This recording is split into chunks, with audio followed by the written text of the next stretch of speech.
Hello and welcome back to my channel Ease Neat with me. Today I am here with the part 4th of the chapter Sexual Reproduction in Flowering Plant, which contains pollination, its type and the agents of pollination. So let us begin without wasting any time. So first of all, what is pollination? It is the transfer of pollen grains from anther to stigma. Pollination क्या है? Pollen grain का landing stigma पे, ठीक है। अब इसके 3 types होते हैं, ऑटोगैमी, गिटानोगैमी एंड जेनोगैमी। ऑटोगैमी में क्या होता है? ऑटोगैमी में जो होता है सेम फ्लावर के पोलन ग्रेन जो है सेम फ्लावर के स्टिग्मा पे लैंड करता है। गिटानोगैमी में क्या होता है? Flower is different but the plant is same. Same plant के डिफरेंट फ्लावर्स में एक्सचेंज होता है और वी कैन से ट्रांसफर होता है पॉलन ग्रेन का from the anther to stigma. Xenogamy में क्या होता है? फ्लावर भी डिफरेंट होते हैं एंड प्लांट्स भी डिफरेंट होते हैं। मतलब एक प्लांट का, एक फ्लावर का पॉलन ग्रेन जो है वो ट्रांसफर होता है किसी दूसरे प्लांट के एक फ्लावर के स्टिग्मा पे। देखो, ऑटोगैमी पे सेम ही फ्लावर पे ट्रांसफर हो रहा है, so it is a kind of self pollination and इसमें क्या होगा, कोई वेरिएशन हमें नहीं देखने को मिलेगी। गिटानोगैमी में क्या है? देखो, फ्लावर डिफरेंट है but the plant is same, तो क्या होगा, यहाँ पे वेरिएशन तो नहीं दिखेगा बट डिफरेंट फ्लावर होने की वजह से this is functionally a cross pollination but genetically it's autogamy. Xenogamy में क्या होगा? जेनोगैमी में different flowers and different plant है, मतलब क्या हुआ, ये both functionally and genetically cross pollination है। जेनोगैमी ही एक टाइप का पॉलिनेशन है जिसमें हमें वेरिएशन देखने को मिलता है। देखो, ऑटोगैमी है ना, वो रेयर होता है। क्यों? क्योंकि देखो, एक फ्लावर जब ओपन है तो उसमें बहुत ज़्यादा चांसेस होते हैं कि एयर के थ्रू या किसी और इंसेक्ट के थ्रू जो पॉलन ग्रेन है वो दूसरे फ्लावर का ट्रांसफ़र हो जाए। सो ऑटोगैमी के लिए जो पॉसिबिलिटी है, मतलब ज़्यादा कॉमनली किस में होगा?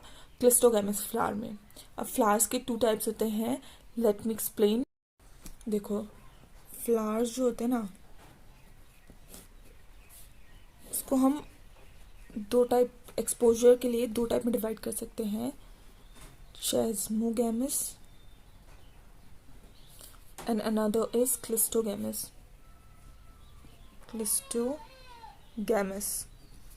चेस्मोगैमस का क्या मतलब है? That the anther and stigma is exposed, जो फ्लावर है वो ओपन है। बट क्लिस्टोगैमस में क्या होता है? In this type the anther and stigma lies near and this flower is closed. देखो, एक फ्लावर अगर क्लोज्ड है तो इसमें क्या होगा, एंथर और स्टिग्मा के नियर होने के चांसेस ज़्यादा होंगे और बाहर से कुछ पॉलिनेशन होने का चांसेस नहीं है, तो इस फ्लावर में ऑटोगैमी जो है वो ज़्यादा होगा। और अगर फ्लावर ओपन है तो इसके जो एंथर है और स्टिग्मा है उसमें ज़्यादा चांसेस होंगे कि बाहर से पॉलन ग्रेन लैंड हो। तो जो चेस्मोगैमस फ्लावर है उसमें रेयर होता है ऑटोगैमस, ठीक है, ऑटोगैमी। क्लिस्टोगैमस फ्लावर में मैक्सिमम चांसेस होते हैं और हमेशा यही होता है, ऑटोगैमी ही होता है, इसमें और कोई पॉसिबिलिटी नहीं है, ठीक है। तो आपको ये मालूम चल गया। एंड इस टाइप के फ्लावर्स जो होते हैं वो एनसीईआरटी में एग्जाम्पल्स दिए हैं, voila, that is the Pence, common Pence, oxalis and Commelina. इनमें क्या होते हैं? दोनों टाइप्स के फ्लावर्स होते हैं, ठीक है। तो इनमें क्या होगा? ऑटोगैमी हो सकता है। नेक्स्ट क्या है? ऑटोगैमी में क्या है? एक और कंडीशन की पॉलन रिलीज और स्टिग्मा रिसेप्टिविटी जो है सिंक्रोनाइज होना चाहिए, कि जब पॉलन रिलीज होगा तभी स्टिग्मा जो है उसे एक्सेप्ट करने के लिए रेडी हो, ठीक है। ये कंडीशन है ऑटोगैमी के लिए। बाकी तो पता चल गया, इसमें कोई वेरिएशन नहीं होगा but functionally we can say it is a cross pollination but genetic variation नहीं आएगा। जेनोगैमी में वेरिएशन हमें देखने को मिलेंगी। Now let us move to the agents of pollination. Agents of pollination में क्या है? मेनली 2 पार्ट में डिवाइड होता है, biotic and abiotic. Majority plants prefer करते हैं बायोटिक पॉलिनेटर्स को। बायोटिक में आ जाएंगे सारे लिविंग्स वाले एंड एबायोटिक में नॉन लिविंग सोर्सेज आ जाएंगे, जैसे कि wind and water. The plant which are pollinated by wind are called anemophily, which are pollinated by water are called hydrophily, and if plant is pollinated by insect it is entomophily, और अगर bird के through हुआ तो ornithophilia. मतलब ये आप याद रखना कि इंसेक्ट से हुआ तो क्या बोलेंगे, मैच द कॉलम आ सकता है.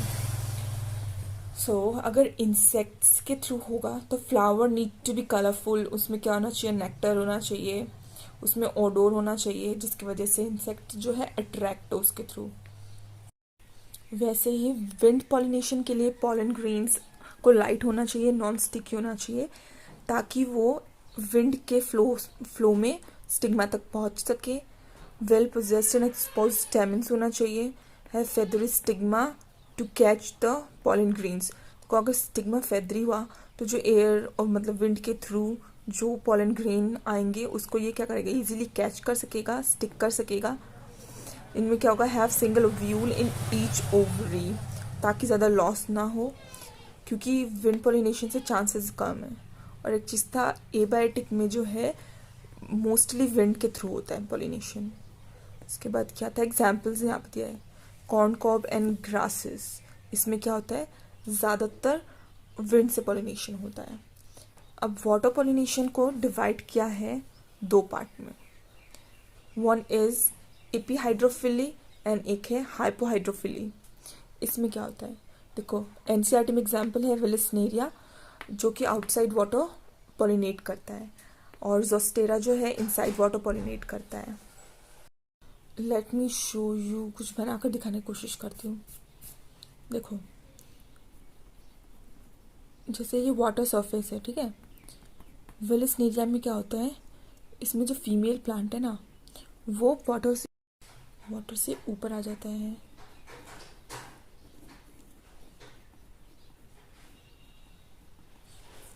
ये क्या है, फीमेल प्लांट फ्लावर जो है सरफेस पे आ जाता है. इसको बोलते हैं हम लोग फीमेल फ्लावर मानने से. और जो मेल है वो भी क्या होता है, वाटर के सरफेस पे आ जाता है, और फिर ये फीमेल पे जाता है और पॉलिनेशन करता है. तो ये सरफेस ऑफ वाटर पे होता है, इसके लिए एपीहाइड्रोफिली. अभी हाइपोहाइड्रोफिली में क्या होता है, वाटर के अंदर ही होगा. इसमें फीमेल भी वाटर के अंदर होगा और मेल पार्ट भी वाटर के अंदर. ये क्या करते हैं, पॉलिनेशन. इफ वाटर का inside hypohydrophily and outside water एपीहाइड्रोफिली. और कुछ पॉइंट्स है एनसीईआरटी में जो मैं आपको दिखाऊंगी. देखो मेजॉरिटी ऑफ फ्लावरिंग प्लांट जो है वो यूज करता है एनिमल्स को as a pollinating agent. Bees, butterflies, flies, beetle, moths, birds, bats, ये सब जो है पॉलिनेटिंग एजेंट्स है कॉमन, ठीक है. और अगर हम इंसेक्ट एनिमल्स स्पेसिफिकली इंसेक्ट में पर्टिकुलरली बोलें तो जो बीज हैं वो डोमिनेंट होती है, ठीक है. बीज जो है वो डोमिनेंट पॉलिनेटिंग एजेंट होती है. उसके बाद कुछ लार्ज एनिमल्स भी है जो कि शो करता है पॉलिनेशन या हेल्प करता है पॉलिनेशन में, जैसे कि lemur, rodents, even some reptiles, garden lizards, ये सब भी जो है पॉलिनेशन में हेल्प करती हैं. इंसेक्ट पॉलिनेशन के लिए फ्लावर को लार्ज होना पड़ेगा, कलरफुल, फ्रेगनेंट होना चाहिए, उसमें रिच इन नेक्टर होना चाहिए. ये सब क्या करेगा, इंसेक्ट को अट्रैक्ट करेगा, ठीक है. इफ फ्लावर आर स्मॉल, अगर स्मॉल भी हुआ फ्लावर्स तो बहुत सारे को मिलके क्लस्टर बनाना पड़ेगा. रीज़न क्या है, अट्रैक्ट करना है उनको, इसके लिए ये सब इम्पॉर्टेंट है. Flower pollinated bye flies and Beatles को क्या करना पड़ता है, फाउल ओडर सिक्रीट करना पड़ता है, जिसके वजह से फ्लाइज एंड बिटल्स पॉलिनेट करने के लिए अट्रैक्ट हो, उनकी फाउल ओडर की वजह से अट्रैक्ट होंगे. अब फ्लोरल रिवॉर्ड्स क्या है, फ्लोरल रिवॉर्ड्स मतलब कि nectar, pollen grain and a safe place to lay eggs. ये सब फ्लोरल रिवॉर्ड्स है जिनकी वजह से वो आते हैं फ्लावर में पॉलिनेशन करने के लिए. एनसीईआरटी में जो एग्जाम्पल है वो एमोर्फोफेलिस इसका है, ठीक है. एमोर्फोफेलिस ये क्या करता है, प्रोवाइड करता है safe place to lay egg. This is the tallest flower, amorphophallus, tallest flower जो कि सेफ प्लेस प्रोवाइड करता है इसके पॉलिनेटर को एग ले करने के लिए। ऐसे ही एग्जाम्पल और एक एनसीईआरटी में दिया है, that is of the moth and plant pronuba and yucca. Pronuba एक मॉथ है जो कि एक प्लांट युक्का में क्या करता है, अपने एग्स को ले करता है जो कि सेफ रहेंगे वहाँ पे। इसके बदले में जो प्लांट है वो क्या करता है, पॉलिनेट हो जाता है मॉथ से, ठीक है। और ये दोनों जो है अपना लाइफ साइकिल एक दूसरे के बिना कंप्लीट नहीं कर सकते हैं। तो इनमें ये रिलेशन भी आ गया, सिम्बायोसिस या you can say mutual interaction. तो बस यही सब था। आप एक बार एनसीईआरटी रीड करना, अगर कोई डाउट होगा तो कमेंट सेक्शन में पूछना।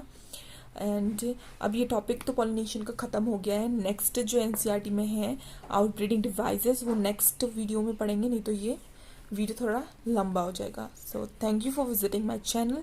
If it help please like share and subscribe. Thank you.